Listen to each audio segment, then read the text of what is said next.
नमस्कार दोस्तों। तो आज हम आपको सुनाएंगे मकर संक्रांति से पूरे साल भर सुनी जाने वाली अमर सुहाग की कहानी।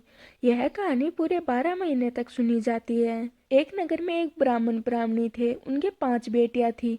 पांचों बेटियां हमेशा विधि विधान से महादेव जी और माता पार्वती का विधि पूर्वक पूजन किया करती थी और इसके बाद अमर सुहाग की कथा सुनती थी।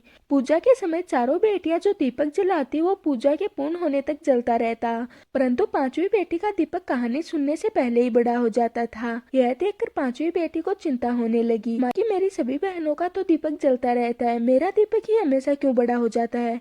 एक दिन पांचवी बेटी ने घर जाकर सारी बात अपनी माँ को बताई। तब माँ ने कहा, बेटा इसमें चिंता की कोई बात नहीं है, कल से तुम दीपक में और ज्यादा घी डालना। बेटी ऐसा ही करने लगी। कुछ समय पश्चात ब्राह्मण ने अपनी पांचों बेटियों का विवाह कर दिया। चारों बेटियों के घर में तो अन्न धन के भंडार भरे हुए थे, परंतु पांचवी बेटी की स्थिति थोड़ी कमजोर थी। उसका पति जंगल से लकड़ी काट कर लाता था और उसी से अपना घर चलाता था, परंतु पांचवी बेटी संतोषी और बहुत ज्यादा समझदार थी। वह कभी भी किसी से इसकी शिकायत नहीं करती थी और विवाह के बाद भी वह महादेव और माता पार्वती का पूजन करती थी। एक दिन उसका पति कम लकड़ियां लेकर आया तो उसने पूछा कि आज कम लकड़ी क्यों लेकर आए हो। तब उसके पति ने बताया कि आज मेरी तबीयत थोड़ी खराब है, मुझे बुखार है।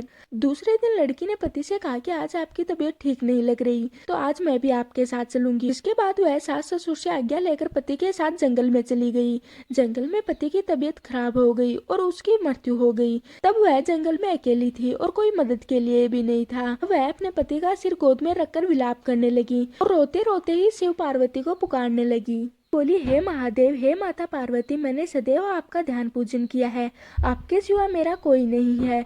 मैं घर जाकर अपने बूढ़े सास ससुर को क्या कहूंगी। लड़की का विलाप और सच्ची भक्ति देखकर माता पार्वती ने कहा, हे प्राणनाथ, इस निर्जन जंगल में हमें कौन पुकार रहा है, उसकी रक्षा हमें जरूर करनी चाहिए। तब माता पार्वती ने लड़की से पूछा कि क्या हुआ, तुम क्यों रो रही हो। तब लड़की ने सारी बात बताई और महादेव जी और माता पार्वती के चरण पकड़ लिए और विनती करने लगी। महादेव जी और माता पार्वती उसकी भक्ति पूजा से प्रसन्न होकर उसके पति को जीवन दान दे देते हैं और आशीर्वाद दिया कि जो भी सुहागिन स्त्री श्रद्धा भक्ति से अमर सुहाग के शिव पूजन कर कथा सुनेगी वह सदैव अखंड सौभाग्यवती रहेगी। के घर में सुख समृद्धि और अन्न धन के भंडार सदैव भरे रहेंगे। ये थी मकर संक्रांति से सुनी जाने वाली अमर सुहाग की कहानी। मैं आशा करती हूँ कि आज की हमारी वीडियो आपको पसंद आई होगी। अब हम मिलते हैं किसी और वीडियो के साथ।